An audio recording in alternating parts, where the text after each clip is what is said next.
I think I remember meeting with my mentor, Dr. Gonzalez, and we were talking about it. I was like, well, it's asking what I kind of am and like how do I bring diversity to this program and such. And he looked at me and he was just like, why are you worried about this, Gene? I was just like, what do you mean? It has to be like perfect. It has to be great. And he was just like, yeah, but it also has to be you. And so he looked at me and he was just like, you're a gay Mexican American, first generation college student. That's who you are and that's what you bring.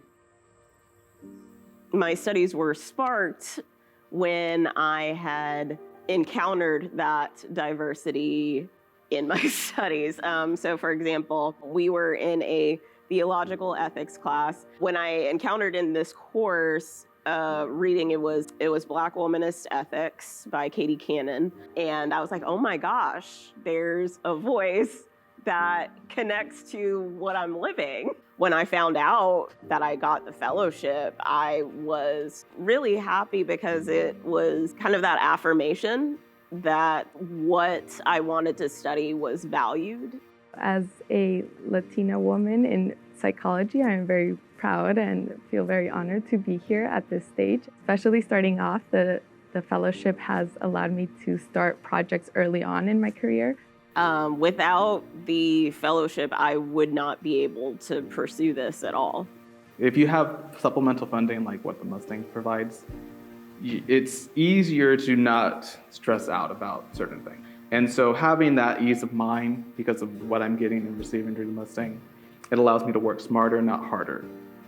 Being a Mustang Fellow has allowed me to meet different PhD students from different backgrounds and from different areas of study as well. It allows us as PhD students to connect and to understand one another and support one another. Sitting in these classes and drawing in from my experience as a Black woman, I'm recognizing that people value hearing that other perspective and thinking like, oh, I haven't thought about it from that point of view before.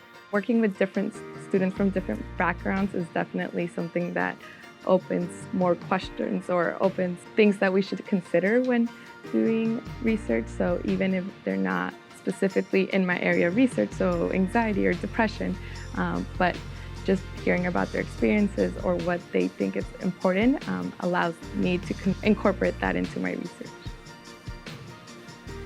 I want to write the queer history book of Texas. Ultimately, what I want is a book on Texas history that can be circulated to the public, that can be in schools, that can help at least reach out to someone like me who is in the rural community and not feel lost or isolated.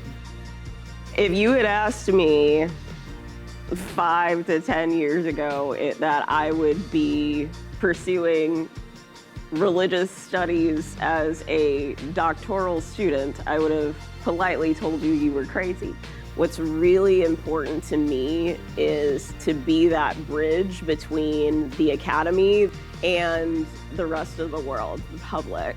Being able to tie things that we're talking about here within this university to real world problems, real division that's in our world, empowering people with the information that we may be talking about in the university, and then also turning around, taking those real life problems or real life knowledge and bringing that back to the university so that they can have this dialectic, this talk back and forth together to find that common truth that's in the middle of both of those things.